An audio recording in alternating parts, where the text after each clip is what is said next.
Ladies and gentlemen, this is former WCW and TNA ring announcer David Penzer, also author of Sitting Ringside Volume 1, and you are watching and listening to TNA Cross the Line podcast.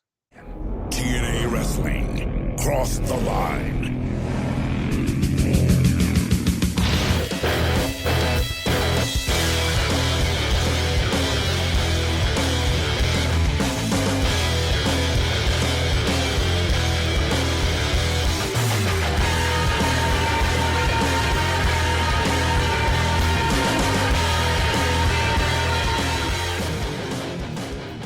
And we're back with episode 270 of the TNA Cross the Line podcast. I am Colling Jr. With me, as always, is Dallas Gridley.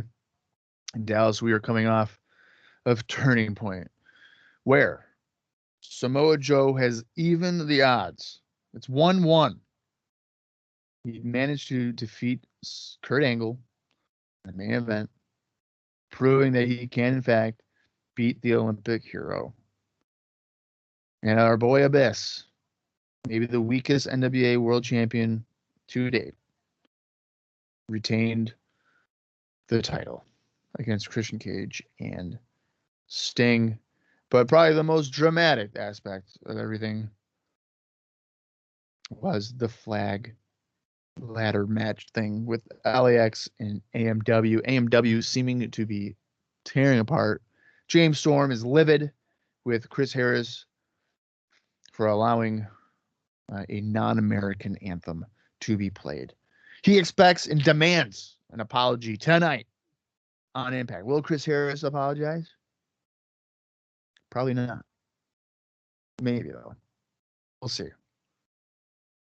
And we're going to run down Turning Point in total anyway, like we normally do. I'm really curious to see Meltzer's match ratings for some of these matches. But Dallas, how are we feeling coming out of Turning Point, just a couple of weeks away before we turn the calendar to 2007? We are so close to 2007. I think I'm feeling good just because of that. But yeah, Turning Point, it was a solid show. You just reminded me when you mentioned the star ratings. I wrote ours down as we did it so we can compare them to Dave Meltzer's ratings as well. So that should be fun once we get to it. It only took us 4 years to do that. Don't remind me. Because I kind of wish that we were doing this from the beginning of the monthly pay-per-views, but it's okay. It's okay.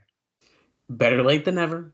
Okay. We just started it at the end of 2006, and maybe we will continue it in 2007. Maybe we will forget. Only time will tell. I think the only thing that I'm not feeling great about coming out of that pay-per-view is, as you mentioned, we have probably our weakest NWA champion, and I unfortunately think that the storyline situation they're dealing with right now with that is just not super strong. Dave Meltzer has already mentioned, like, why you might as well just put the belt on Kurt Angle. He's clearly the biggest star. Sometimes I don't agree with just put the title on the new guy, but you know what? We might need to just do it. Yeah. I mean, when you have a guy like Kurt Angle, anybody that is going to be a champion outside of him is going to just look second fiddle. Right. And that's kind of where we're at. Yeah. We've done our second match between Samoa Joe and Kurt Angle at Turning Point within a matter of literally, there's 3 weeks between. So it's been 4 weeks since their last match. So that's cool. We are just blowing through this feud. I'm willing to bet within the next 3 months they are tag team champions. It's just my gut. When you have two guys who hate each other this much, they have to be tag team champions for some reason. No, because then that means they would have to beat LAX for that. Kurt Angle already fought them with Samoa Joe ran out and was pretending to be his partner. So I'm telling you right now, dude, my gut says it's going to happen. We don't have to like it, but I just got this weird feeling about it. No part of me wants that. Me either. I don't like the idea at all, but we are in quite a weird timeline here. Vince Russo's back. We've seen so many pole matches already that I'm not even quite sure what to do with myself. So I guess time will tell. Yeah. So you're thinking before lockdown that they're going to be the tag team champions. That's just my random guess. We'll see. We'll see what happens. So,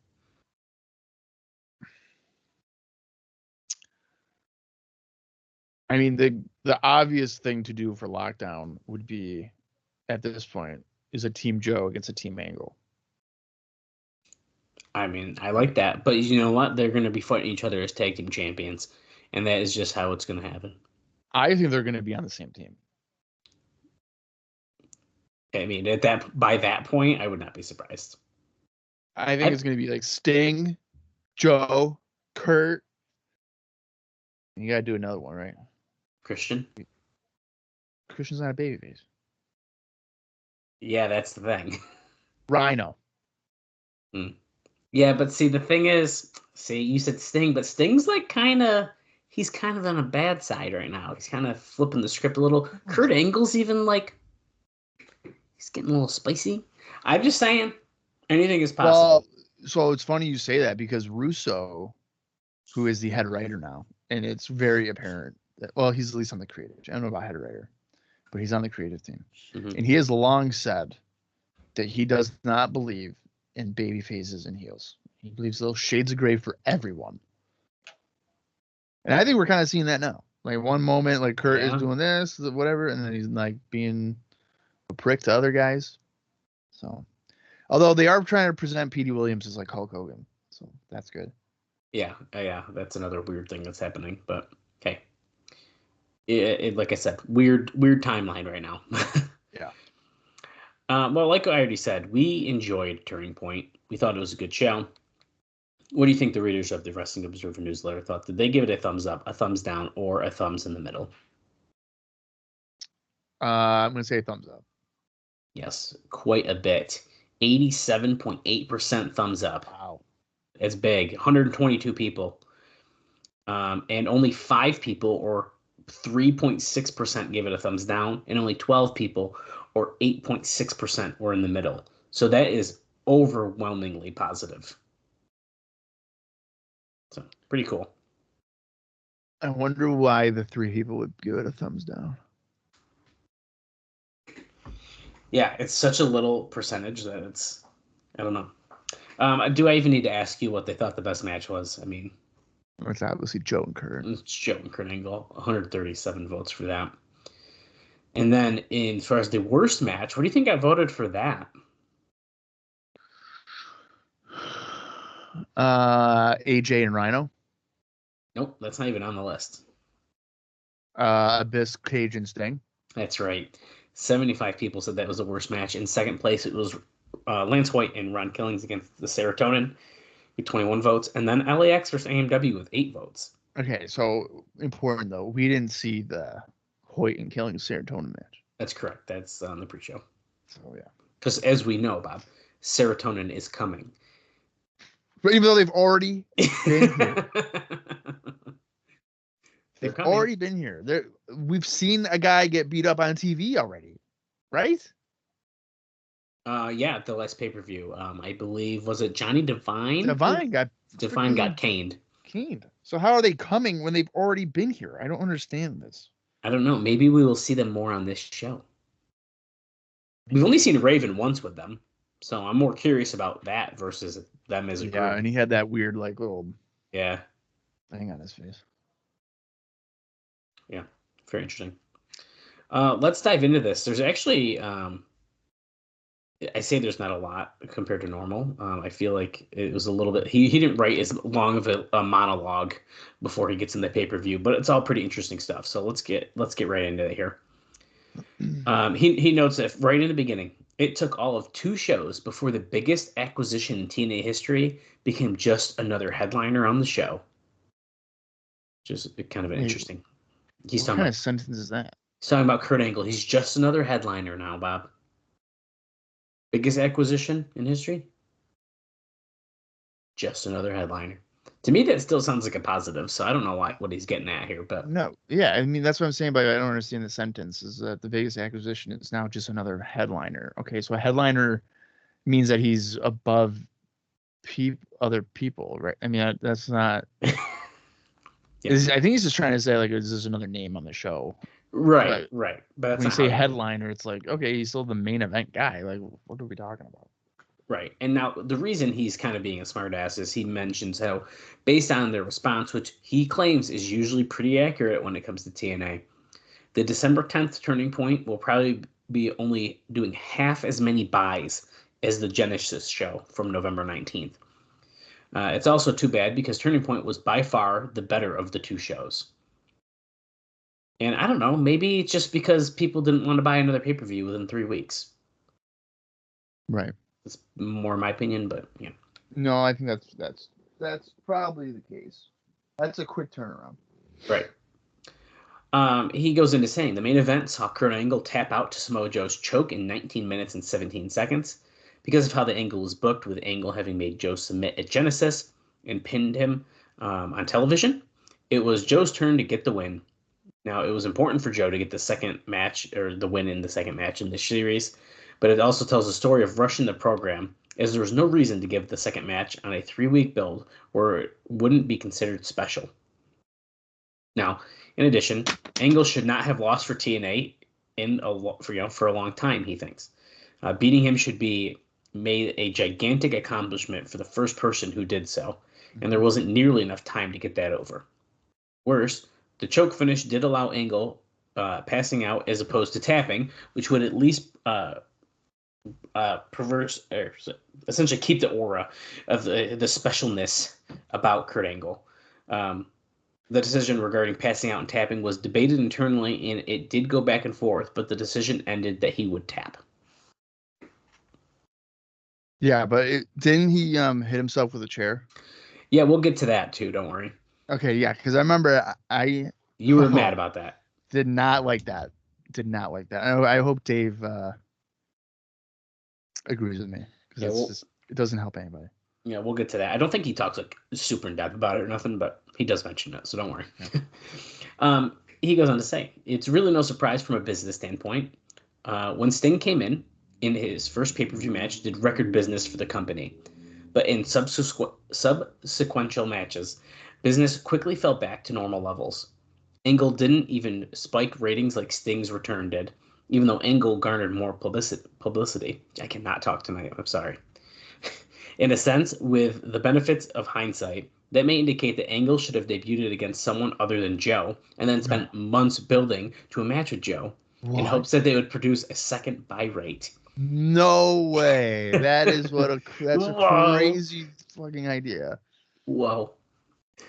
Then, spending several months building a rematch may have resulted in a third buy rate. No. Now they've rushed and burned out the series and seem to have no discernible plan of where to go next. The original plan was to bring in an outside shoot fighter for Angle's second big program, but that appears to have fallen through. Perhaps Angle over Sting could mean something. Angle headlining with Jarrett or Christian Cage or Abyss won't mean anything, even if the NWA title is at stake. And I'm just going to say, we're going to talk probably too much about the shoot fighter stuff. So we'll be having plenty more conversations over the next week or two about that. The shoot, I wonder, I'm trying to think of. Yeah, well, spoiler alert. Tito? Kurt Angle does eventually. He says some names. I think it might even be during this show that we'll talk about it. But he literally won't shut up. He keeps saying it during interviews, so he talks plenty about it. Oh, Kurt does. Kurt does. Oh yeah. Oh. Yeah.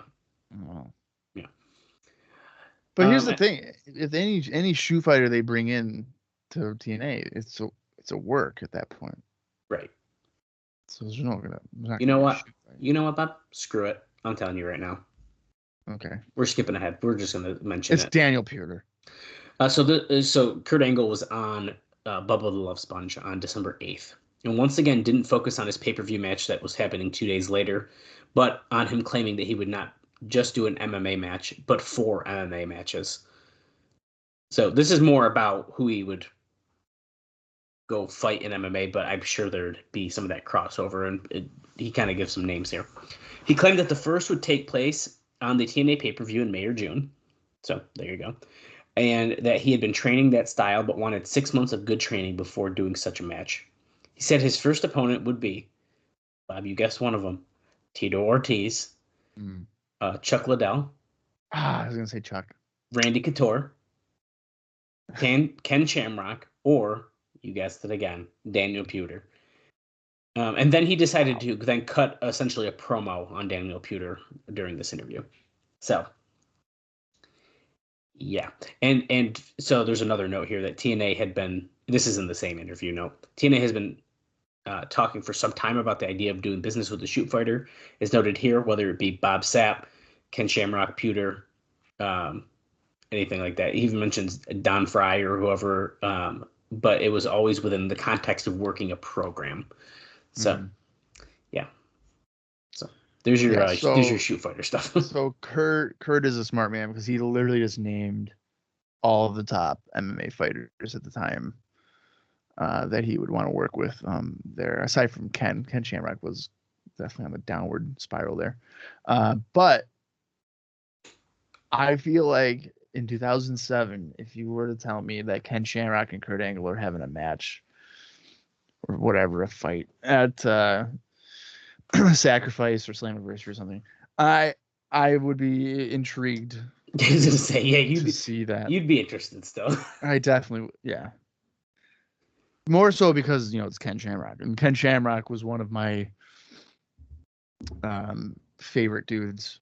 I remember, oh my God, I remember growing up as an intimidation thing. Like if I got in an argument with like a kid in the neighborhood or something, I would do the Ken Shamrock, and that was punch myself in the face. Oh wow. Yeah, and if you think it is terrifying and sounds terrifying, the kids were terrified because they were like, "Wow, this guy." Because how, I don't know if you really know, but he would stand on the ring steps, and he'd go, "Ah!" and then boom, and he'd punch him. Yeah.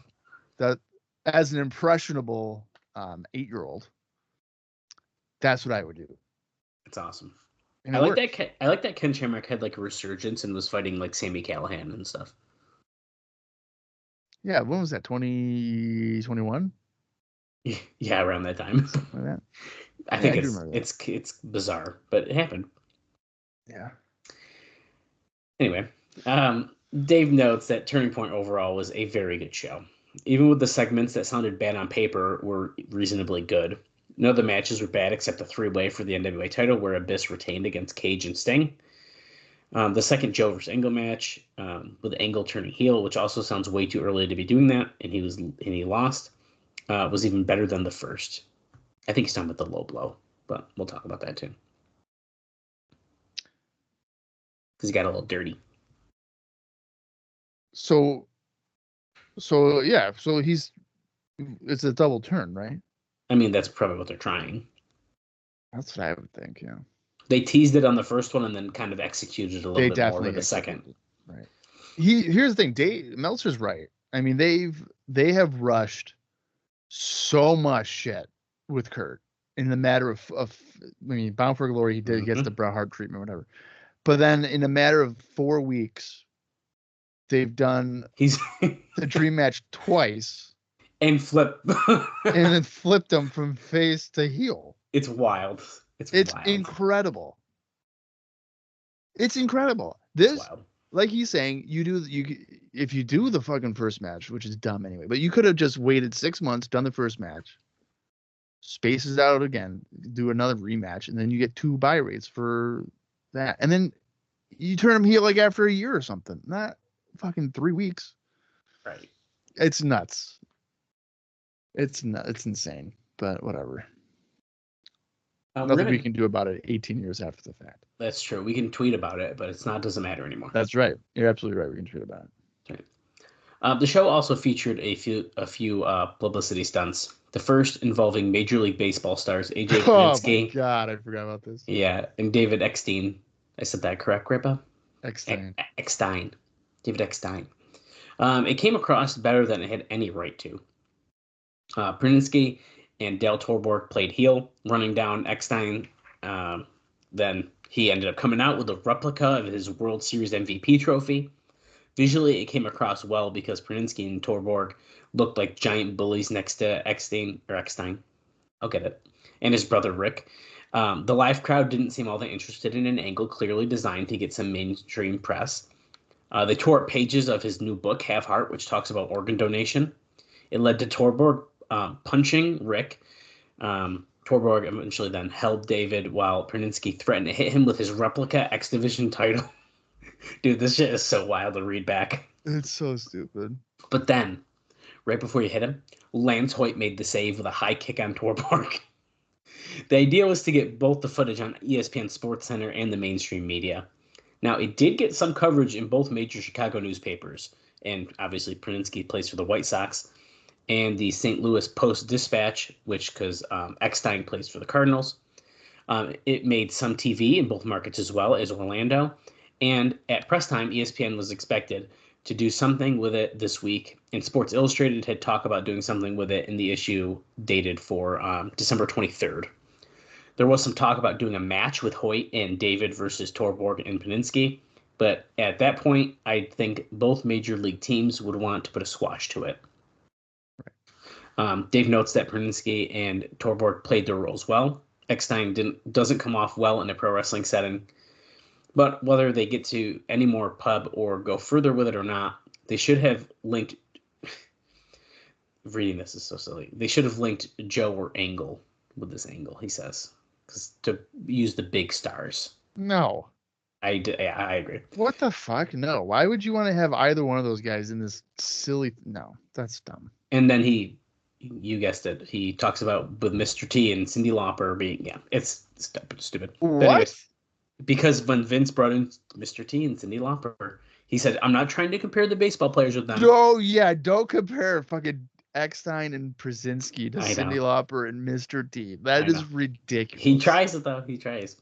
Now, as you would expect, though, Vince Russo sees something in Hoyt and wants to push him, but they have learned from the last year that if you can get mainstream pub, you want to get your main names on the pub and not throw it to, as Dave says, prelim guys, because nobody else wants it. So Hoyt was in there because Russo likes him.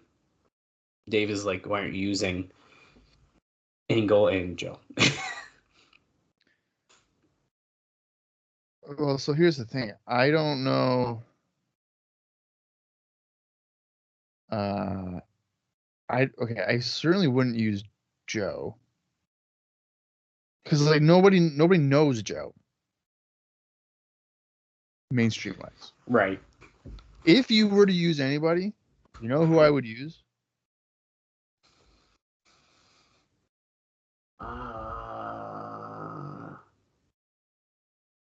No. Sting. Oh, I almost said Sting. I almost said it.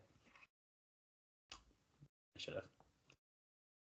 You know, I would have Sting in the corner of Eckstein, because Eckstein can be like, oh, I grew up loving Sting. You know. And Torborg is the demon, dude. Oh my god. Yeah, this is the perfect WCW 2000 relaunch. Book it for Sacrifice right now. I think you just. I wouldn't use Abyss as the heel though. With Przinsky, it would have to be like Chris Sabin, because he's being a douche. I almost thought Sabin too. And Przinsky's a douche. Although Styles has kind of been turning heel, and he's the one who Styles is it. He the one he gave the title to him too, didn't he? Yeah. Or I guess technically Sabin might have actually, but regardless, AJ and AJ, come on. Yeah. Come on. There's tons of options. But here's the thing too. I can appreciate the attempt with Hoyt. I don't think that you can necessarily waste the press on somebody. I mean, if anything, you could potentially try to elevate Hoyt to be something a little bit more and get another somebody become an established name. So I don't hate that. Well, the thing is, to me, it's more press for the company versus necessarily the wrestler you use in it. And I say that because on ESPN, I don't think they're going to name Lance Hoyt. I feel like they'll show the clip, but they're going to mention the baseball guys and be like, hey, in TNA wrestling, this is what happened. They're not going to be like, Lance Hoyt attacked AJ Praninsky. It's like they would just be like, one of the wrestlers came out and confronted. Exactly. That's what I mean. But anyways, I reading it back sounded fake. So if you guys haven't seen it, check it out. That's something that I would type into EWR. That's what I mean. It doesn't. It sounds like a fake booking idea. Yeah. Pretty good. The other segment that happened that was, as he says, the other unique angle was the Voodoo Kin Mafia, Kip and BG James, making the so-called $1 million challenge to Paul Levesque and Michael Hickenbottom for a shoot match, not a wrestling match. Now, he says on the surface, the angle is completely lame, but BG James did such a great job in his promo that it really wasn't bad live. Now, the crowd went nuts when he said it, and if they don't accept the challenge, that Vince McMahon is a gutless piece of shit. Now, apparently, BG James later had to apologize for swearing and may have actually been fined. It's just quite interesting. For cussing on pay-per-view? I know, yeah. During the angle, he mentioned how the offensive line coach, using a southern drawl to mimic Jim Ross, said that Vince McMahon doesn't care about what they were doing and how would likely ignore it. BG wanted to specifically talk about legal threats WWE has sent TNA over the angle, but management told him that he couldn't bring it up. He sure implied it, though. Dave says, I'm not sure what WWE is claiming as far as any grounds for legal action. Now, silly as this whole situation really is, the idea that WWE would complain about it, given history, ranks up right there with when Vince McMahon complained about WCW stealing talent from him by offering better deals. TNA has been extra careful in the response, not letting anyone say Levesque and Hickenbottom are Triple H and Shawn Michaels. The name's trademarked by WWE, and bleeping out the Marine when they were making fun of the movie, which Bob called out very quickly to be like, that's what they said. So they could pretend to beep it out, but it's still pretty obvious. You can read their lips. They're like the Marine. Like they're blatantly like slowly saying it. Now he says, but it's clear who they are mocking in the parodies, as BG came out with a rubber mask and a big nose dressed as Triple H and Kip as Michaels.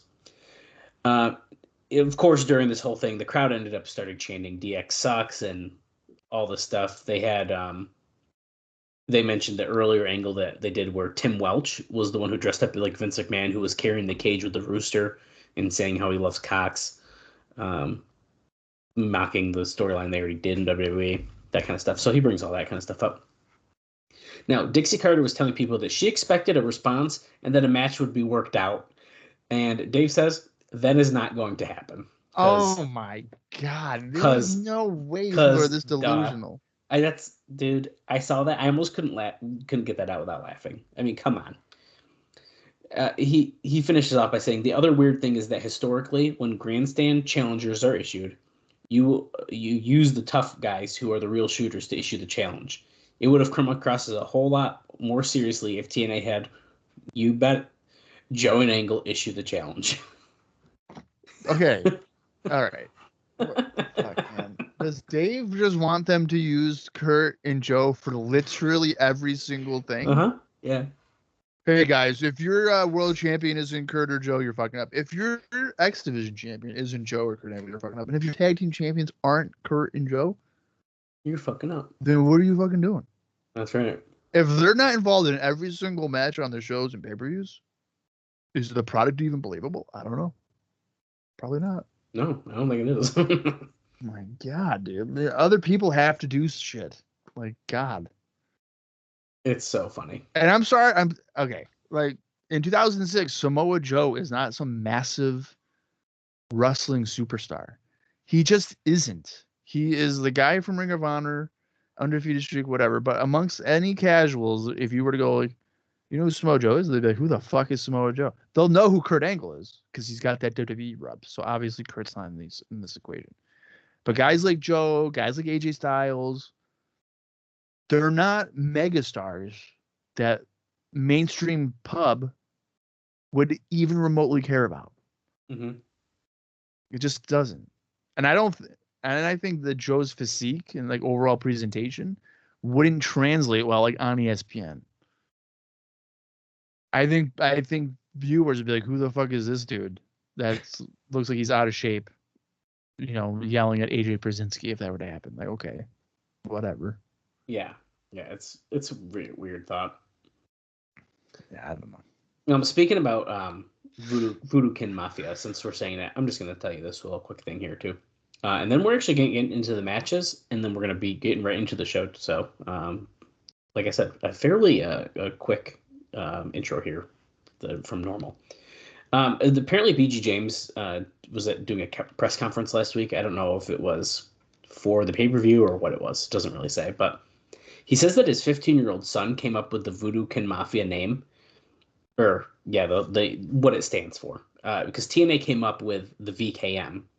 But their original idea, oh, God, instead of Voodoo Kin Mafia, was, in fact, Very Cool Men.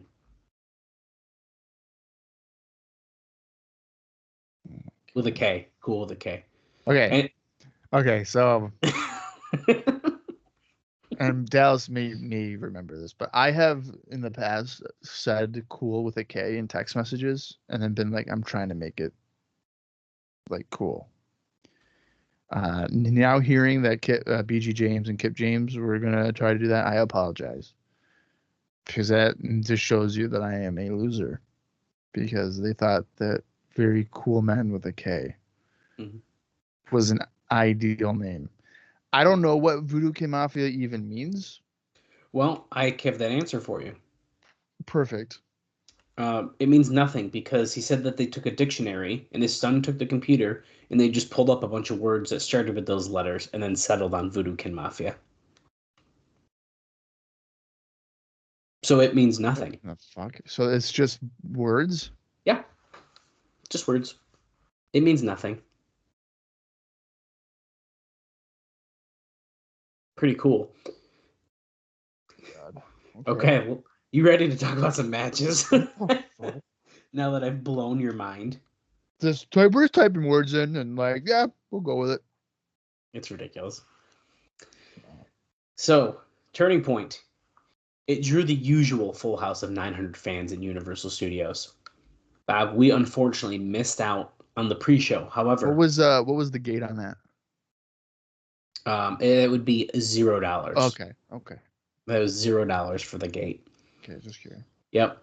The pre-show, we saw Ron Killings. Well, we didn't see it, but it happened. Ron Killings and Lance Hoyt defeated Serotonin, which in this case was seemingly all three members of them: Frankie Kazarian, Johnny Devine, and Matt Bentley, in 4 minutes and 37 seconds. As he says, it's the pre-show match. Devine was given a new look with black face paint around his eyes. I'm pretty sure he had that look on Impact, but I thought he did, yeah. Kazarian was pinned after a high kick by Hoyt and an axe kick by Killings. Raven then caned Kazarian 4 times after the match. Yeah, I actually have another note about this, but I can't quite say it until we watch these tapings. So I wonder if you have to wait. I wonder if Kazarian's like, damn, I should have just cut my hair. I mean, he cut it. He did essentially cut it, and then he came back. Yeah, so I'm wondering if he's like, why didn't I just cut it in WWE? Like, what the fuck? Good question. That's a great question. Senshi won the 5-way X Division match over Alex Shelley, Austin Starr, Sanjay Dutt, and Jay Lethal in 14 minutes 38 seconds. They were billing this as part of the PCS, the Paparazzi Championship Series, is a spoof on college football's BCS. Thank God Bob knew what that was, because I didn't know. The idea is points were given based on eliminations here as part of a lengthy series to determine the top contender, with the first guy out getting 1 point, second 2, and the winner would get 5. Nash did commentary and made it all comedy, mostly accusing Dutt of taking steroids. Shelley was eventually, this is further in the match, Shelley was about to make it to the ropes when Starr pulled Shelley back into the center of the ring. He tapped at 7 and 52 seconds. The whole Starr-Shelley deal is that they are competing for Nash's affection and the guise of being his friend. Starr constantly causes Shelley to lose. So, there you go. Senshi pinned Lethal with a dropkick and a pin in 8 minutes and 50 seconds. Starr then pinned Dutt with the Brain Buster in 450 splash in 13 minutes and 12 seconds. This left Senshi versus Starr, and Starr used a Brain Buster and went up for the 450. Now this time, Shelley came out, and Shelley and Starr argued, then Starr missed the 450, and Senshi pinned him with the cradle. He says, good opener. He gives this match 3 1/4 stars. And if you're curious what me and Bob gave it, I gave that match 2.5, and Bob gave it a 3. There you go. Maybe I should rewatch it, is what I'm learning. Next up, they decided the pacing was weird for me, because then we did the bikini contest, where Tracy Brooks and Eric Young were doing it. Now, apparently both were pretty nervous about this beforehand. Brooks was against doing it because she didn't want to be just seen as nothing more than, well, TNA. He wrote it. Get it? Anyway. Yeah, no, Yeah. I get it. What? That's her reasoning? Yeah, she didn't want to do it because she didn't want to be seen as just like being a hot girl. Remember when like she was trying to bang Dusty Rhodes in the back of a pickup truck? Hey. I mean, what are we doing? That was different. That was way different. Yeah. Now Young thought that the segment had potential to bomb, so he was nervous because he thought it was just gonna like get shit all over. Now he does note that Young pretty much saved it. Brooks wore a bikini bottom and then essentially like a nice top. It wasn't a bikini top. It was kind of weird. But I think that was done pretty much on purpose because Young took off his robe and then he had a t-shirt with a drawing of a bikini on it. Now, referee Slink Johnson was going to DQ him because Young wasn't wearing a bikini. Young took off the t-shirt and was wearing SpongeBob underwear. Robert Roode complained that it also wasn't a bikini, so Johnson was about to give the contest to Brooks via DQ. Then Young took off his underwear and had a SpongeBob bikini briefs on, and he won. Roode attacked Young and yelled at Brooks for screwing it up because the fans still don't like him. Roode told Brooks that she was to do anything, and he meant anything, to get Young to sign with Robert Roode Inc. The idea is that since Young is so popular, if he teams with Young, that the fans will like him as well. He then told Brooks that if he can't get Young to sign, then he would fire her. So this storyline makes no sense. So Robert Roode, he wants the fans to like him. I guess. And then he's actively treating her like shit. So of course the fans are not gonna like him. Yeah. Got that right. That makes sense somehow, right? Yeah. I suppose. I don't know. It's just weird. Anyways, next up. Christopher Daniels pinned Chris Sabin in 12 minutes, 27 seconds to retain the X Division title with Jerry Lynn as the special referee. Daniel used a downward spiral and Koji clutch, but Sabin made it to the ropes. Sabin came back with a running kick to the face, but Daniels came back with an STO and the BME for the pin. When it was over, Lynn grabbed the mic and told Sabin to shake Daniels' hand. Daniels said that he didn't want to shake Sabin's hand. Lynn slapped Daniels and they had to pull apart. Looks like they're building to a three-way feud here. He gives this match 3 stars. And I gave the match 3 stars as well, and Bob gave it 3.5. Then because of Jalen. Because of Jalen. After that, Jim Cornette introduced the whole AJ Prudensky and Dale Torborg angle. We already talked about that. The next match was AJ Styles pinning Rhino in 7 minutes, 31 seconds. The match started backstage when Styles attacked Rhino as he was doing his pre-match promo. They brawled in the stands for a few minutes before the bell sounded and to start the match. At one point, Styles whipped Rhino into the wall and he broke the wall. I like how he calls that out as if it doesn't happen almost every other week, but yeah, it's not anything revolutionary. No. The finish saw Rhino backdrop Styles over the top rope. Styles started selling his left knee like he was hurt. They had the refs and trainer run out, and Styles acted mad that he couldn't continue. Just as it was about to get called off, Styles ran into the ring, schoolboyed Rhino, hold the tights for the pin, and then he ran around to make it very clear that he was never hurt. Rhino chased him to the back after the match. The finishing spot was done well. I think most people probably bought the injury as legit. And I kind of did buy it at first, so I think it was done pretty well. 2.5 stars he gives this. And I gave the match 3, and Bob gave it 2. Yeah, see, the way that he landed definitely made it believable. Yeah, they did pretty good with that. Yeah. Next up, Homicide and Hernandez defeated Chris Harris and James Storm in a non-title flag match for 10 minutes and 42 seconds. Better match than last month, he says. The rules were that you had to take your flag, as opposed to capture your opponent's flag, and then use a ladder to hang the flag up to win, and then your anthem would be played. The match ended with Homicide and Harris both climbing their respective flags. Storm then climbed up, hit Homicide in the back of the head with a beer bottle. Homicide was bleeding from the back of the head, and the gimmick glass was particles then got in Harris's eyes. This gave Hernandez the opening to hang the flag for the win. Storm was furious about losing, while Harris was selling, and Kim was screaming at Storm, who didn't seem to care that his partner had glass in his eyes. They played the Mexican national anthem. They did not get the desired reaction, though. There was a little bit of booing, but most of the fans stood at attention, and some turned their backs.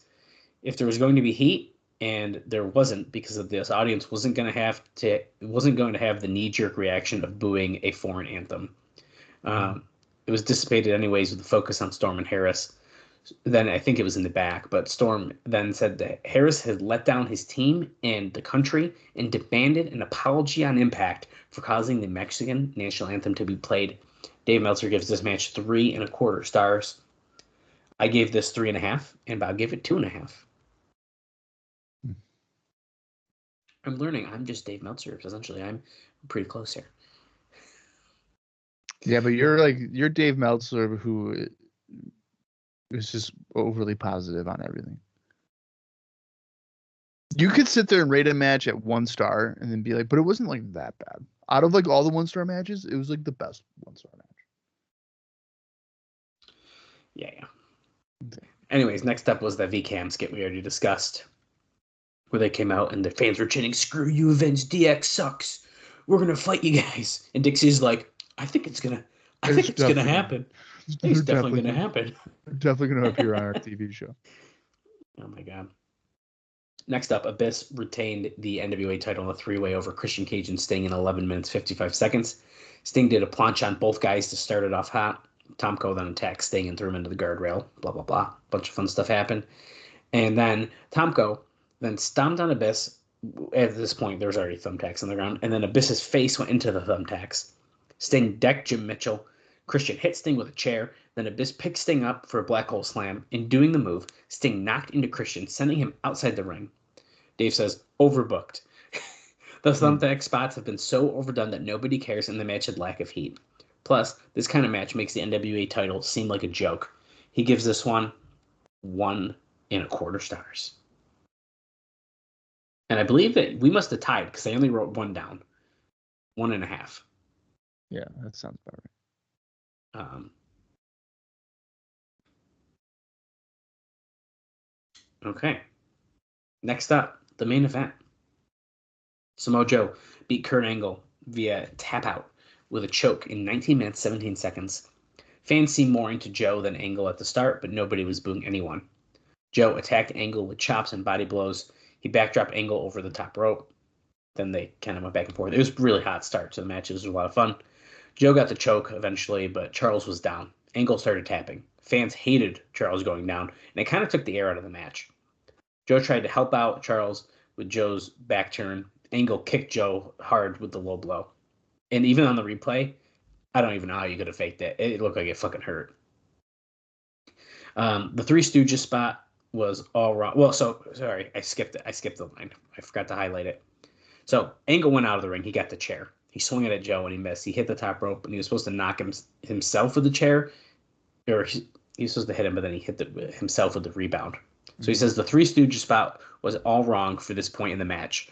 But it's one of Angle's favorite spots in leading to losses. So that's why they did it. Joe then got the choke on again, and this time Angle tapped. Fans started chanting one more time in a rematch. Technically, because this was longer, it was more dramatic than the match one. Match one had more heat. In most ways, this match was better, but I thought the ref bump and the chair shot took down the intensity of the finish, but still another excellent match. He gives this one 4.25 stars, and that's exactly what Bob gave it, and I gave it 4.5. And I pulled it up in case you were curious what he rated this versus the last one. Well, he rated them exactly the same. Well, I'm surprised that they're the same rating. I was too, actually, because he talks highly about this one, especially with its length and stuff like that. He makes it sound like, oh, well, this one was better because of that alone. And then they're the same exact rating. But I bet you the finish cost them 1/4 star. I would not be surprised. I like the second match, I think, better than the first one. I think the length helped it a lot. I think it was a lot faster paced. And like some of the counters in it it was a lot of fun. I think it was a really good match. I hate the finish. We can't have everything, Bob. No, I know. And what's crazy is like it's a 4.25 star match, and I'm just like, I hate the finish. I like the rest of it a lot, though. So, Yeah, see, that's the difference. That's the difference here. Yeah, no, I mean it's a good match. I'm not saying it's not a good match, but the finish But where the finish. Angle essentially beats himself, like Joe takes advantage of it. It just weakens the victory for Joe in my mind. No, it does. It does. It does. So that's why I hate the finish. Well, that's everything for our pre-show notes. I am very excited to check out Impact, and once we get started, I will tell you about the explosions that were taped at this taping. We are kicking off, Bob. We only have 3 episodes, including this one, left of 2006. Crazy. Yeah, who would have thought? Who would have thought? Well, all right, let's get into it. The December 14th, 2006 edition of Impact. The approximate runtime is 42 minutes and 16 seconds. If you want to watch along with us, head over to the TNA Plus app, or if you have it in your own personal collection, that will do the trick as well. I'm going to count down from 3. When I say play, that is when the watch along begins. So here we go. 3, 2, 1, play.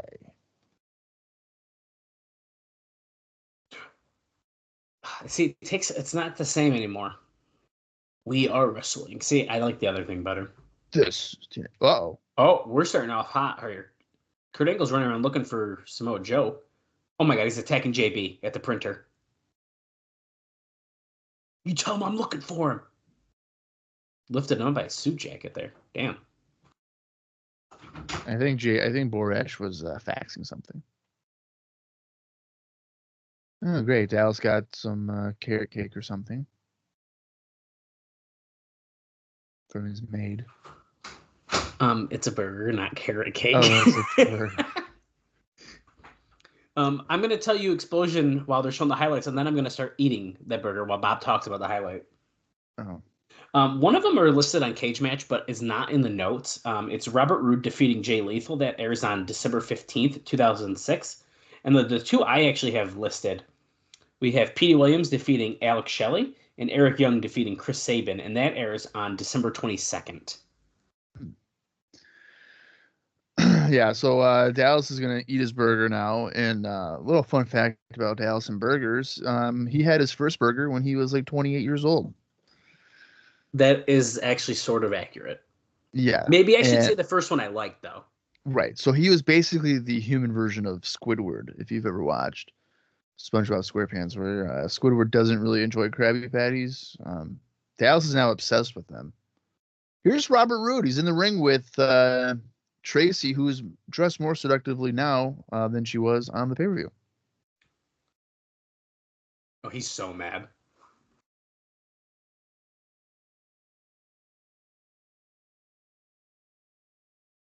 Oh, wow. When Robert Roode isn't happy, nobody's happy.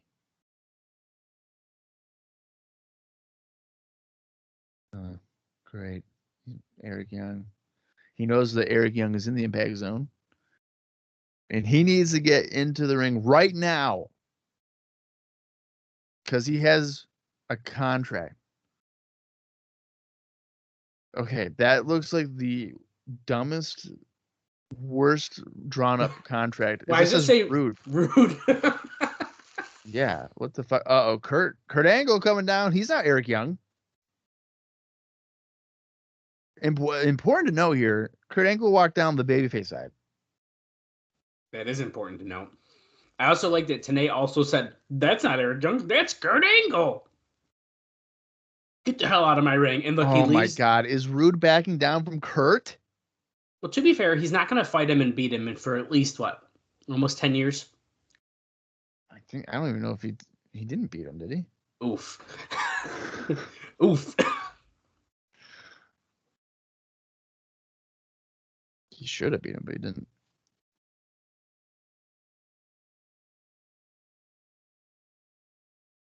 Kurt Angle doesn't tap out. He's about to cry. Well, he did.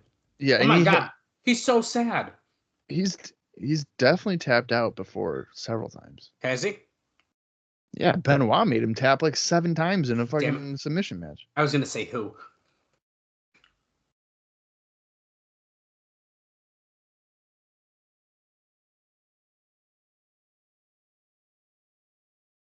Dude, this guy is having he's a messed mental up, breakdown dude. 4 weeks into wrestling for the company. Well, It's what's going to get him his anger he needs to become a shoot fighter. Oh.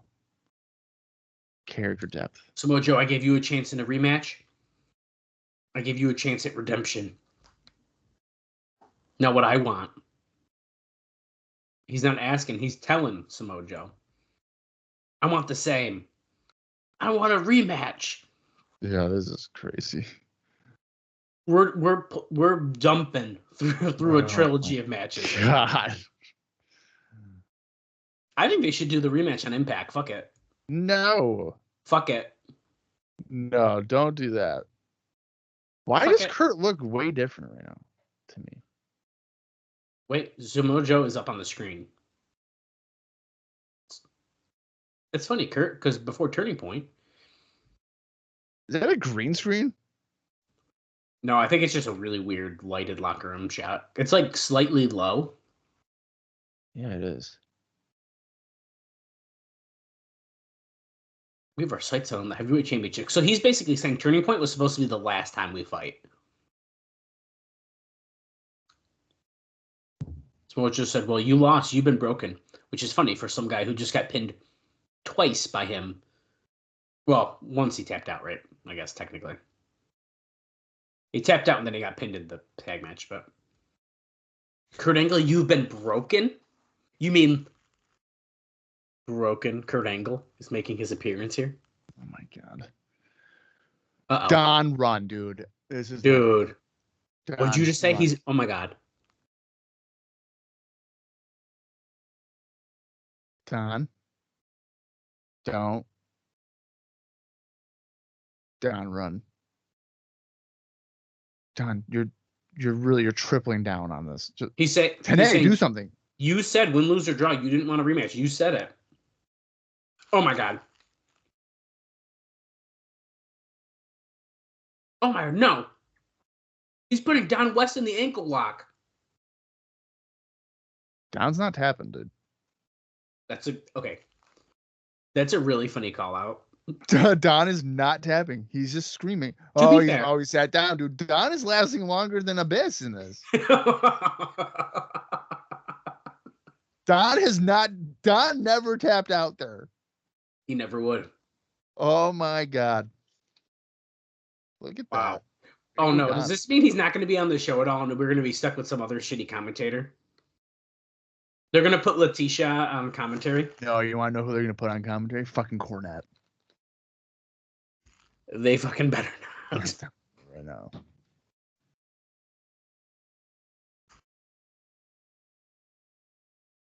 Okay, well, Tanae's acting like as if Don West is dead. Oh, he's still on the ground. Okay, well. It's fresh. He's still sitting there. We had to do the intro first. Yeah, what a sad opening. Don is just in agony. And then we got Rock. What's up? What's up? And Ron is just dancing. This is the definition of not letting something breathe. Don he's just in agony, and Ron is coming out breakdancing. Holy crap, dude. That might be the funniest sequence that we've witnessed on this show. That was so unreal. I can't believe they just did that. Don West is in a lot of pain. What's up? What's up?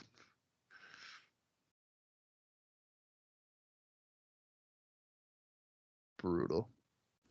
Tanae's trying so hard to Ron Killings he's the former champion. He's in one-on-one action this week against, the Monster Miz. Well, here's my question though: is why would Don not be able to do commentary? All he did was get his ankle snapped, potentially, not his voice box. He's in pain. I could still talk. I mean, I got hit by a car and I was still doing the show. I had to beg, but yeah. Yeah.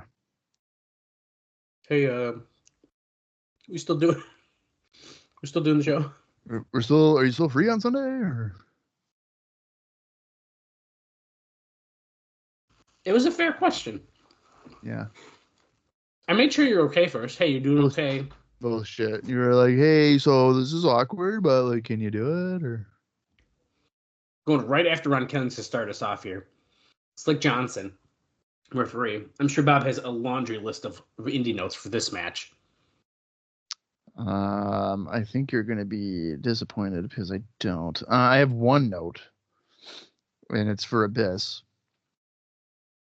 On December 13th, PTW Heavyweight Championship match, three-way dance. Special referee was Shane Douglas, and it's a vacant title. But Robert Roode defeated Abyss and Scott D'Amore in Belleville, Michigan. That's really to interesting. win the PTW Heavyweight title. Killings clotheslined Abyss. Oh, Sting's up in the rafters. He clotheslined Abyss to the floor, and then he just did a huge dive on him. And we got a look at Sting looking down from the rafters during this match. How often are they going to really play into the fact that Ron was a former world champion? I mean, he is though. So yeah, but they try to make it. They love to tell. They love to tell us. Yeah, they really do.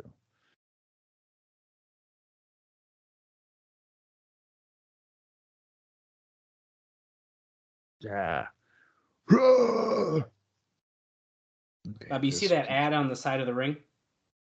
Yeah, that DVD. Yeah, but that DVD, well, believe it or not, it is number 7 on the Billboard charts for the week of the 16th here.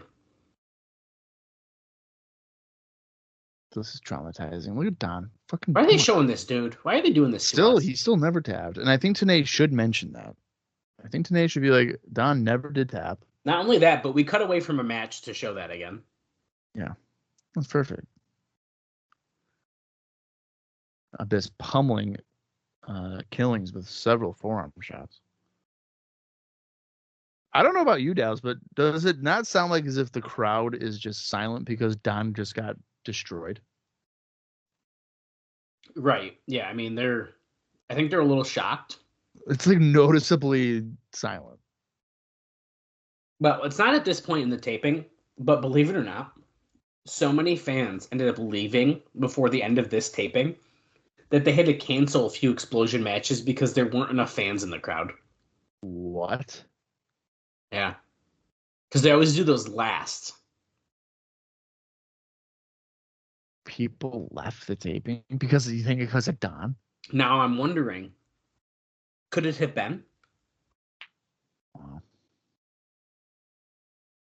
I mean, you have to be sucking pretty bad for people to leave a free show. I know. That's the because part that's crazy. It's a free park attraction, essentially, right? There's no additional charge. No. That's how we get our $0 gate. Right. So you gotta be sucking pretty bad. I mean, they gotta be able to sell merch though, right? Like shirts and stuff. So they're probably making something. Yeah. Oh, a little headbutt to the groin by Killings. Going for a cover. Double leg cover. No, Abyss kicks out. Non-title. Got to remember that just in case if Ron wins, he's not going to be the champion. Ron could win by disqualification and still not win the title because it's non-title. So don't worry.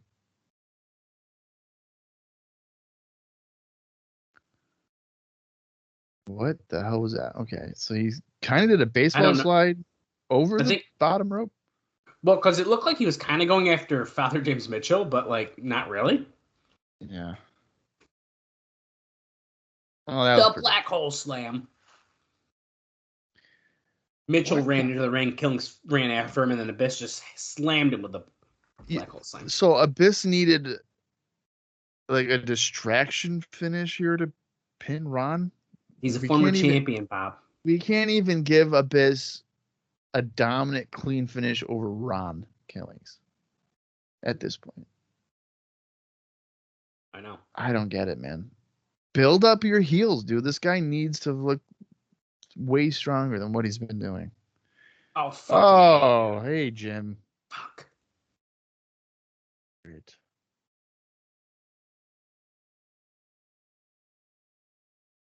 Now I'm pissed. LAX Oh. versus AM. What? Oh, wait. Holy crap. The titles are on the line? I think he said it's a tag team title match, but Somebody's locked in the cage? was it Conan and Gail Kim? If So it's AMW your Shark Tank loses, thing. they aren't a team anymore. Letitia. I have a note about her.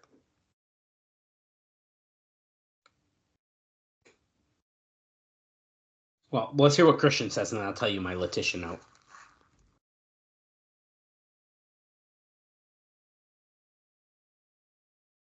Oh. You have till the end of Impact tonight to accept, or your secret will become public This knowledge. dirty little secret. It's Tracy yelling after Eric Young. Turn around! Oh shit! It's Kurt Angle again. Where is Samoa Joe? Holy God, shit! What an They're gonna have Kurt Angle in every single segment, aren't they? Yes. They're gonna listen to Dave Meltzer and be like, you know what? He's right. Kurt should be in every single segment. Okay, we're going to a Paparazzi Championship Series segment, but I'm going to tell you about Letitia quick. The name of the new interviewer is Letitia Klein. We talked about her a lot, I believe, on our last episode, whose age is listed at being 28. She was tons better on the pay-per-views than she's been on TV, and seemed to have gotten over her nervousness, and was also made, Dave says, made up to look a lot prettier. I don't know if I really noticed the difference, to be honest with you, but okay. What the fuck kind of comments are these? I don't know. She's already better than a majority of the women WWE has hired for the same spot. Still, when it comes to interacting with talent in interviews designed to get over matches or characters, they should use Borash. But she was good in doing skits backstage. So. Okay, so this is a push-up challenge. It's called the Backlund Special, because I guess Bob Backlund probably does a bunch of push-ups. Well, the one-arm ones, right? Is that the whole deal? Yeah. And Sanjay's putting his butt in Austin Starr's face. And Senshi's doing warrior-style ones with his fists. Help him put your butt in his face, he says. It's important to know that Sanjay Dutt didn't do that for Senshi. He probably knew that he'd get his face kicked in. Hey, he just got that shoulder operation, though. Good luck, he says. He put a sign on Sanjay's back, Nash did, when he said that. Oh, you got a sign on your back telling you the world of what you're up to. I'm on steroids.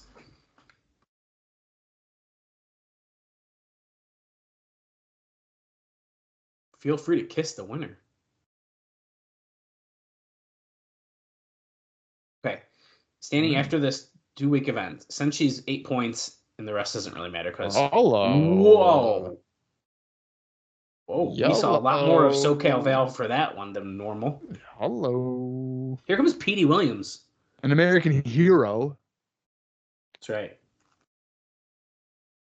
The crowd still seems pretty silent since Don West was assaulted. They're not even cheering for the next Hulk Hogan right here. Yeah. This is awkward as hell. Yeah. Wow. Here comes Christopher Daniels. This is his opponent. Ha. Ha. Ha. Ha. Ha. Ha. Ha. Ha. Ha. All right. Daniels had some Ring of Honor fun prior to Turning Point. December 8th, he was involved in a 4-corner survival match where BJ Whitmer defeated Christopher Daniels, David Richards, and Matt Cross at the Chicago Spectacular Night 1. And on December 9th, Night 2 of the Chicago Spectacular, Austin Aries and Roderick Strong defeated Christopher Daniels and Matt Cross. Nice.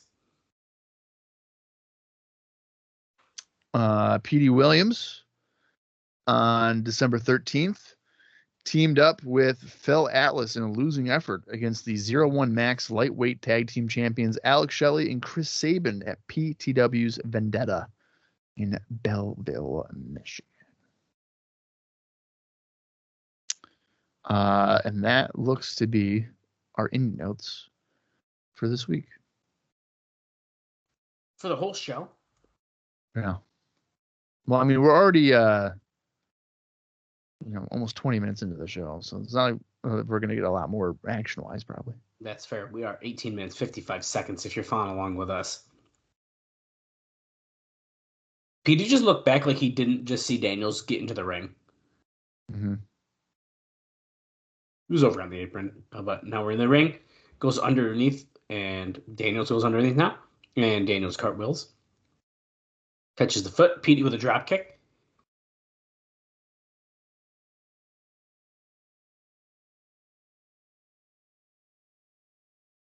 Hurricanrana. Cover. I'm thinking Petey might beat Daniels here. Oh. Just well, he can't. because He's not going to be. Push. He's not going to be a top contender. He's not in the PCS. What do you mean? That's to determine the top contender. He can't pin the champion and then be a top contender. Well, He's then gotta explain like Saban and Jerry Lynn. That was different. PCS wasn't started yet. No, STO. By Daniels.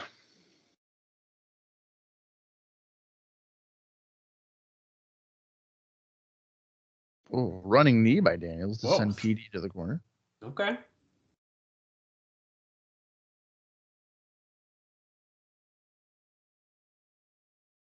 Scoop and a slam. Cornette talking about the baseball players, and TNA's mentioning all the publicity that it got.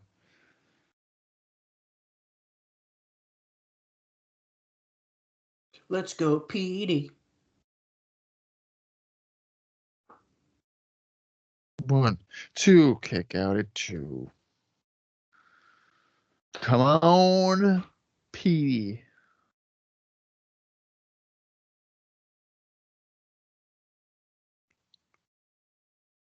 Oh, one place to check out for all your great Christmas gifts. TNA Wrestling Dallas, go to it. Go get those cheap DVDs. My favorite. When I tell you I'm a sucker for a $5 DVD. Split like moonsault, but Petey gets his knees up. Why do you think they call it a split leg moonsault when his legs are in fact not split? That's a good question. Slingshot Codebreaker by Petey. Oh, what the hell? Chris Sabin came out of an Abercrombie and Fitch store, and now he has the X Division Championship. Jerry Lynn. Thomas, ring the bell, dude. There's people in the ring. Jerry's so mad. He only saw Jerry Lynn, so Daniels just insecure Jerry Lynn. What? Oh, okay. Oh, shit. Petey with a roll-up, and Bob was right. Petey Williams just got a pin. Make it a 4-way. I knew it, dude. Non-title victory. Petey's been in too much time on fucking Impact to be losing like this. So, of course, he won. Fair point.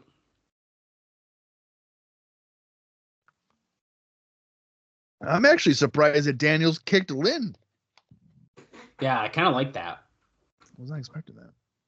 To be fair, he did slap him at the pay-per-view, so he deserves the kick. You think Lynn deserves to be kicked? He slapped Daniels.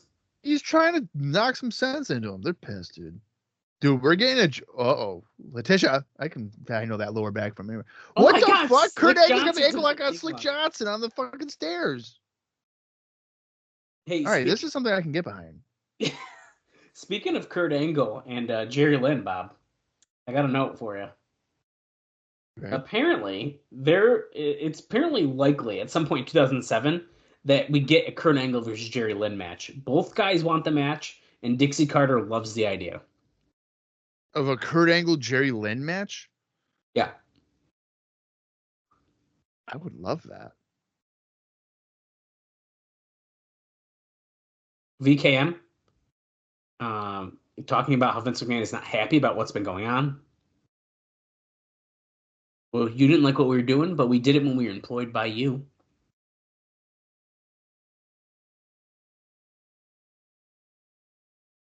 Maybe you didn't like Oh, billionaire Ted comments getting brought up. God.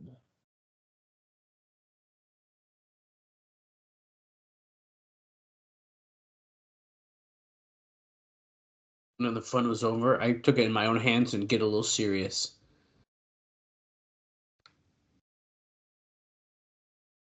Oh, these two son of a bitches right here.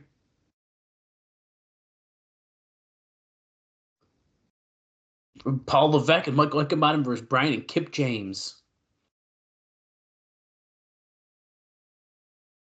Only thing you had to lose is a pint or two of your son-in-law's blood.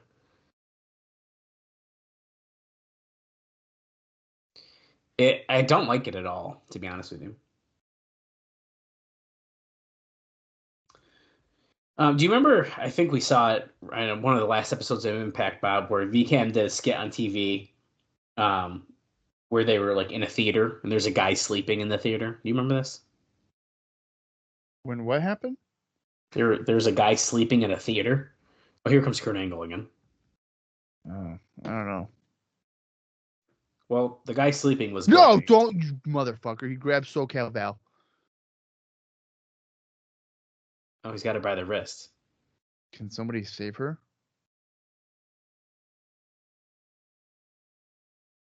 He's stepping on her hair. This is no longer like we're trying to be a heel. Like, we're beating up a girl in the ring now. Yeah, so like Kurt Angle's a heel, right? Like, Yeah. What are we doing? Oh, Jim Cornette is stepping in. Oh, there's like the King of the Mountain penalty box thing for the tag match. I want my damn rematch, and I want it now. What about the theater thing? What'd you say? Sorry. The movie theater thing? The guy. Bill Banks was the guy who was sleeping in the theater segment. That was such vital information that I needed to know about. I know. It's just a fun fact, okay? Now, correct me if I'm wrong. I might have misheard it because we were freaking out. Did they still not actually name SoCal Val? They just said he grabbed that woman? Oh, I don't know. I don't know if TNA said her name, but Jim Cornette didn't.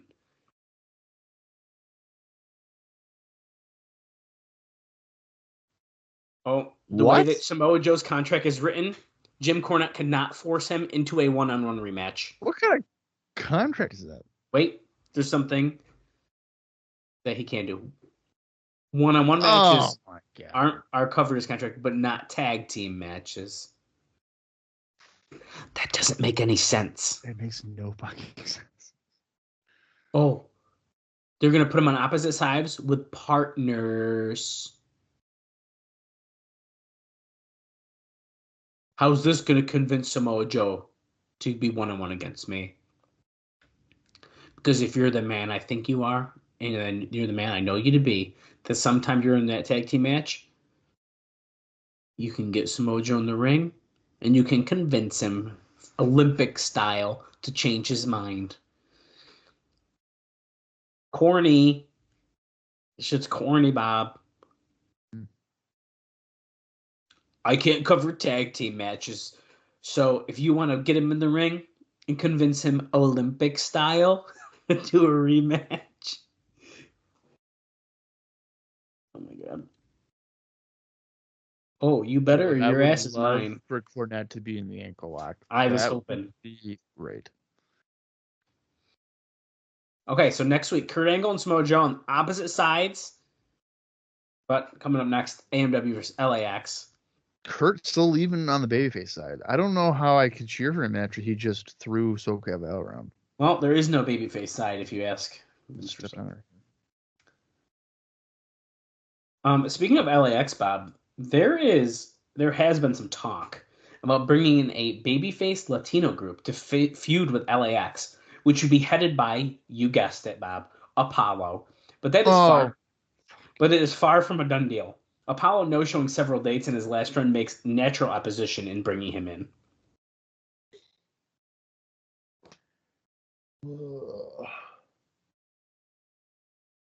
I feel like we definitely don't need that. No, we don't. How about we just leave it as LAX and they can... Okay. Oh boy. So Harris has a bandage over his right eye. So he's like half blind. Sure, that's going to be great. Sunday night was one of the worst, most embarrassing nights of our lives. But he still has sunglasses over. But they're up. They're up slightly. What the fuck? I like it. He doesn't like his own partner is questioning his integrity. Me and Storm had a heart-to-heart. We've been needing this for a long time.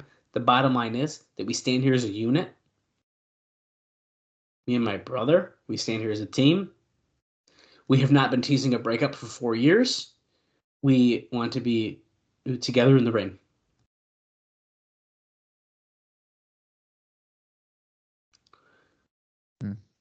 That's the Wildcat I know. That's what I like to hear.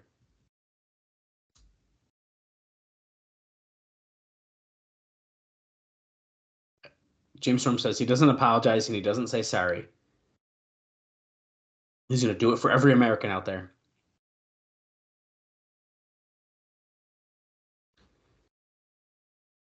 The only way we're disbanding is over my dead body. Okay, so Chris Harris didn't do a public apology. No, he didn't. That might be important to remember. Yeah, because if you remember at Turning Point, he said, you better apologize. Right. Okay. Well, here comes AMW. Is it for the last time? I hope not. And a random episode of Impact, there's no way. I don't know how I feel. I mean, Harris is literally going into this match handicapped. I mean, he's pretty much blind. He's blind in his right eye. I mean, it's not even a small bandage. It's a huge bandage over his right eye. Don't worry, Gail Kim is here. That should have been his TNA figure. With the eye patch? With the eye patch. See, if this was like 2024, he'd have two heads, and you could switch it to the eye patch head. He absolutely. Yeah. In fact, I have multiple figures that come with eye patch heads. So. Yeah. Okay. You're absolutely right. Here comes LAX. Bob, I have like one last note.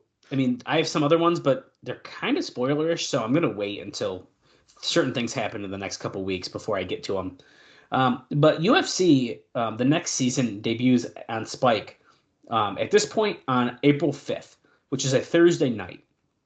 And there has been talks that if TNA gets 2 hours on Thursday, that UFC could actually be moved to another day at 10 p.m. That night, if TNA is still on Thursdays, it would be preempted because there is an Ultimate Fighter night, an Ultimate Fight night scheduled on April 5th in Las Vegas from 8 to 10 p.m.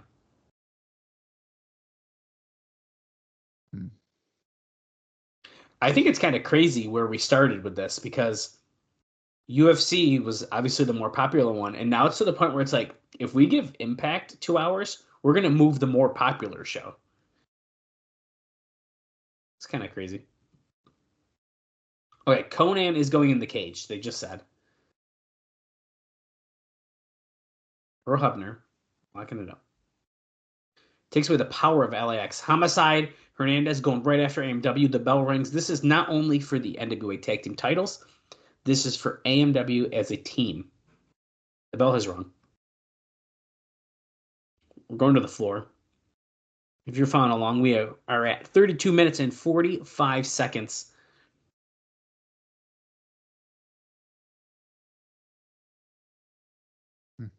Harris sprung with Hernandez over at the guardrail. AMW win. They will win their 7th NWA Tag Team Championship. That's crazy.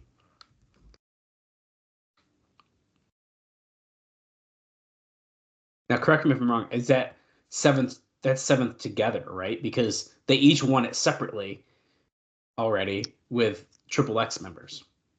Oh, that's a really good point. It might be 7 together. I think it's 7 together. Yeah. But it's just it's kind of a funny thing to think about. Like, they did also technically win it, but separately. That's true. some reason Hernandez is wrestling in a shirt, even though he's jacked as fuck. So I don't know why that's happening, but he tags in Homicide. Got to show off that merch. Normally, dude. Right? No, Hernandez never has. Homicide always. Homicide does, yeah. I've never seen Homicide wrestle in not this outfit. I feel like.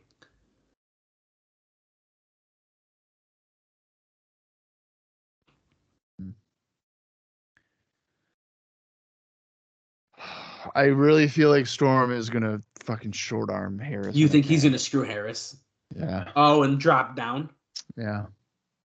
You know what? If he does do something, you know what I think it's gonna be? What? A beer bottle. Yeah. And then Harris will become a baby face and Storm's a heel. Yeah. That would make sense. I mean, this is setting up for a Storm. Oh, dude. Okay, he did do the tag there, but Storm was doing some bullshit. Did you see that? Yeah. He did like the, ooh, yeah, let's go. And then he's over the top with it. Mm-hmm. But he's cleaning house. He just shoved the referee, Rudy Charles, to the side. Drop kicks on Hernandez. Doesn't knock him off his feet because he's too large. Tries for a shoulder block, but nah, Hernandez shoves him right down. Hits him with a super kick. Jim Cornette called it a lumberjack kick, but... Wait, what? Storm got tagged in. Oh, but Is Rudy Charles blind? Rudy Charles didn't see the tag. How did you not see the tag? He fucking was right there, wasn't he? He wasn't distracted. This is not real life. I need to go back and see that now. What the fuck? Well, Homicide pulled him to the other side. James Storm has a beer bottle, scared off Homicide. Oh, fuck. Oh, no. No way. Harris is He's getting not up. Do it right now. Oh, fucking A, dude. He just fucking smashed a beer bottle on Chris Harris. In his good eye. This is a depressing episode. First Don West. And now James Storm has murdered fucking Harris. Gail Kim cannot believe Don't it. touch fucking Gal. I swear to God. Dude, Harris. I will tweet at him so bad. And Homicide gets in and just fucking pins him. Okay, what the fuck, so we dude? didn't even get a main event. We just got a fucking storyline. Petey is like, yo, dude, I'm American now. What the fuck?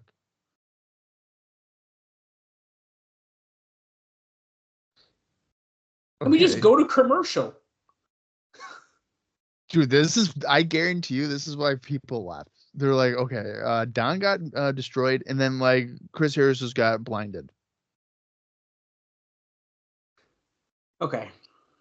I know we have some time left in the episode, so I'm sure we're going to see some bullshit. I'm sure Kurt's going to come out again. I was going to say that.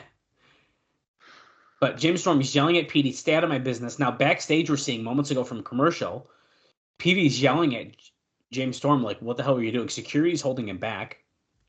And here comes Christian, because Christian's in. Wow, dude. I feel like I almost don't know what to say, because it's like they've been the best team for the last 4 years. Yeah. And they're just gone that quickly. I feel like he just smashes it and he's like, I'm done. You made us lose the flag match, so that's it. I mean, they've been kind of teasing it for a while. There's been dissension between the two. But it's pretty crazy.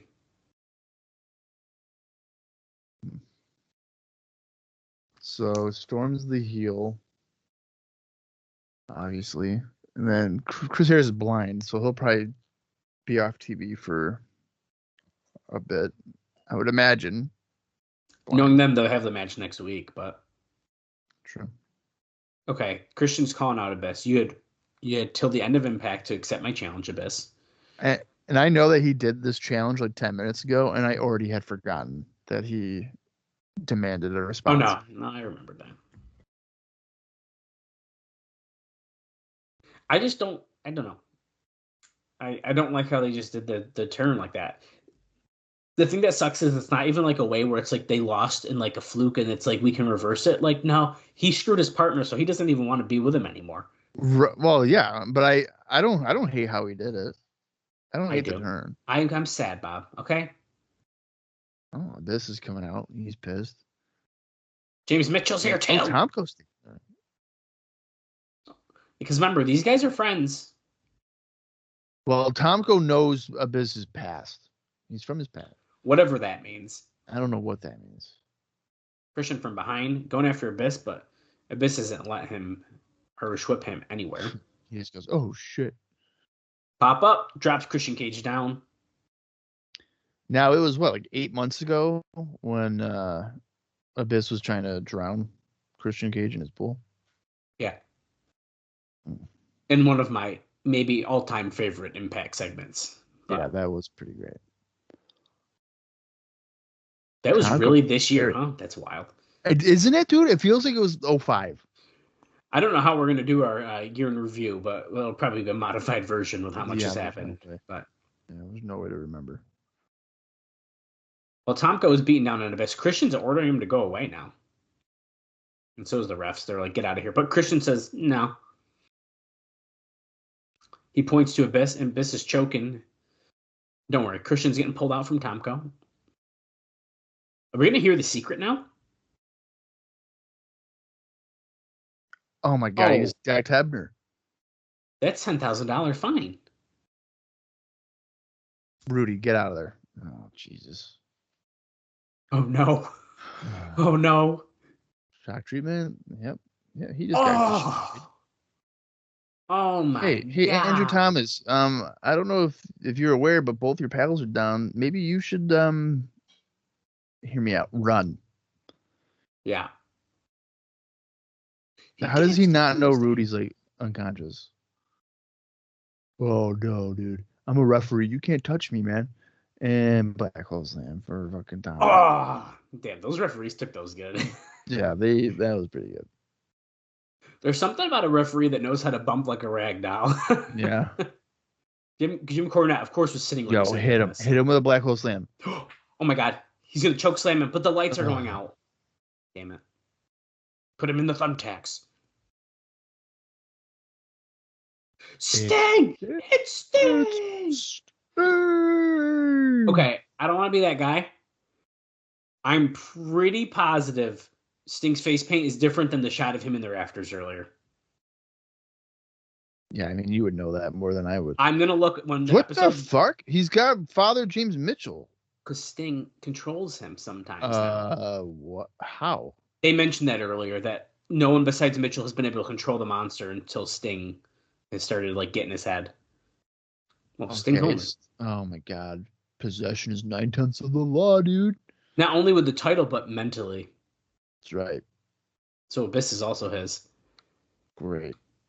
That's my title. As soon as we go off the air, I'm going to confirm the face paint for you, because now I really got to know. That's my title. Why? Right. Adrenaline Rush. No, I don't want to see that again. The Don West, dude. You better not put that on our Twitter feed. I swear to God. I'm going to have to, but... which, hey, if you don't follow us, it's at Cross the Line TNA over there. Or you can go to TNACrossTheLine.com to view all of our social links in one place. It's awesome. Okay, let me see about this face paint thing. Now I gotta know. Wild episode. Yeah, I mean, a lot happened. I'm bitching about the AMW thing, but that's just because I'm sad. What do you think about that episode, Bob?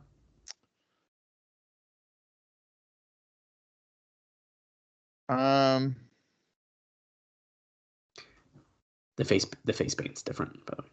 Okay, of course you would know that. I feel like it flew by. There was a lot going on. I feel like I enjoyed it. Kurt Angle kind of snapping is fine. It's unfortunate for Don. Very unfortunate for Don. So I would say from a TV standpoint, I guess I enjoyed it, but I can see how the live crowd would be a little bummed out. Absolutely. It's a very like negative feeling show. There's like really no positivity at all. Yeah, there's nothing positive about that show. Like if you're watching it as a fan, You want to feel some kind of excitement, and instead you were just sad the whole time. Yeah, you start off with just one of your most likable just human beings, Don West, getting destroyed. And then you have arguably, I think, certainly for a lot of people at this time in TNA, your favorite tag team has imploded. I mean, officially imploded. We've been teasing. Yeah. We've been teasing this shit. I mean, since like the end of 2002, I feel like. I mean, it's since the spring of 2003. Right. Yeah. When Chris Harris was hanging out with Sex, and he was like, "What? I'm just having a beer with Mike Sanders. Like, what the hell's the problem?" I'm telling you right now, chainsaw. That's what this is about. Because Vince Russo is back, and all of a sudden, Mike Sanders and Disco are going to appear on our screen wearing Sex T-shirts and be like, "Oh," and then they're going to give it to James Storm, and he's going to put the shirt on. Wait a minute. This is next level of genius. So I believe it was Chris Harris that was having a beer with Sex, and that's when Storm. Is that why Storm hit him with the beer bottle? He was like, "I didn't forget from May of 03, dude. This was that beer bottle that you had with Sex. Long almost betrayed term storytelling. Dude. Cinema. People talking about bloodline bullshit. Did you not see the Sex storyline that has now finished off 3 years later? Wow. Absolutely insane. That's nuts. I, for one, am really sad about AMW. I think they've been a fantastic tag team. And I would argue they're probably, after watching this is it. The run's done. Right. It's over. I think after watching the whole run, I can officially say they are probably one of my favorite tag teams, like, of all time. I mean, it was a really good run, and I think they're a really good team. It was very rare they had a bad match. Right. I mean, you just, from the beginning, their feud with, well, not even feud, the rivalry, really, with Triple X, Skipper and Daniels. That was like the first, 2 years of the promotion? Yeah. Was like typically really good wrestling. Their feud with the Naturals, I think, is criminally underrated. Absolutely. Even Diamond and Swinger, we really enjoyed that. Dude, the Diamond Swinger stuff, yeah. I mean, absolutely.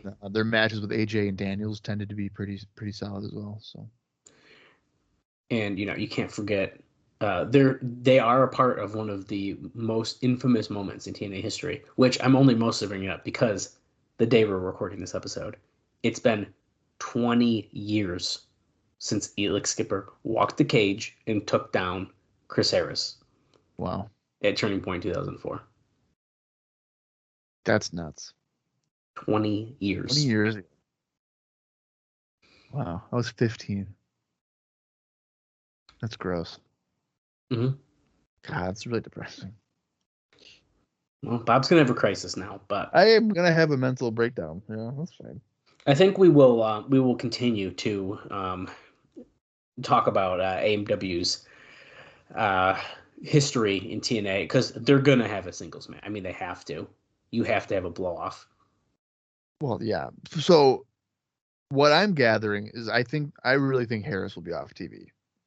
I would imagine until, well, no, I don't even think he'd be at. They're not going to have. Well, fucking Christ, who knows? It's because they did Joe and Angle like that, so he could be back by Final Resolution. I hope he doesn't come back till I'd like it Impact after Final Resolution. That's what I would like, but you got to remember. Right. This was episode 1. We have 4 more until Final Resolution. That's a longer lead time than normal. Mm-hmm. And that's what makes me wonder if they are going to have him come back like the week or 2 before, maybe. And then build for the match. But I'd like it if he waited till like the Impact after. Something to be excited about on the show after the pay-per-view. But who knows? This is TNA. Yeah. I think that they're pivoting to a Storm Petey feud to fill the gap. That's a good point. For however long that Harris would be off TV. I would imagine a month. They don't really do long-term absences like that. Right. Unless they're really hurt. So unless he's really hurt, I don't know. But That would be ideal. So, yeah. So I mean, typically, if there's not like a standout match, I feel like I don't normally give it a thumbs up, but for progression of storylines, this was fine for what it was. It was just really unfortunate that they essentially like just ruined the crowd. Yeah, and I will say I do feel like I noticed more on this show than any other ones recently how little wrestling there was. They've been doing it more and more, but this one in particular did feel a lack of in-ring action. Yeah. So I agree with what you're saying totally. And that's again, that's a Russo staple. He thinks people tune into wrestling shows for not wrestling. Right. Which is like, it's a pro wrestling show. You know, typically if you're a wrestling fan, you would like to watch what's the word? Oh, wrestling. So, right. That would be like tuning into a UFC card and then like not seeing fighting. Yeah, that's true. I don't want to watch it. I don't want to see him fighting. I just want to see him talk about fighting, but not actually do it. So, cool. All right. Well, that is that's the show. As sad as it was. But next week, as long as they can find partners, I guess, it's going to be a tag match. Kurt Angle and a partner against Samoa Joe and a partner of his choice. What if they can't find partners and then they just end up having the singles match? That would be hilarious. That would be pretty. That'd be pretty funny. Yeah. God, why do I think that could happen? 4 days before Christmas? Oh, early Christmas presents. Joe fucking. What's gonna happen? Yeah. God. That'd be pretty funny. All right, Dallas, you got anything else? Or are we good to go? I think we are good to go. Let's continue the march toward not only Final Resolution. Can't even remember the pay-per-views. Well, I get confused. Okay, they eventually switch in Final Resolutions at the end, and then Genesis. You know. Oh, right. So I get confused. But not only for Final Resolution, but to 2007, we're getting close. Yeah, it's a wild time. And it's just going to get crazier here in the world of TNA. So hopefully you guys and gals will continue on with us as Dallas is throwing up LAX hand signals. At least that's what I hope it is. No, I'll tell you off air. It's a different stable. Oh, okay. All right. We'll see you guys next week. Until then, for Dallas Gridley, I am Bob Colling Jr. And this has been the TNA Across the Line podcast. We find the defenders guilty.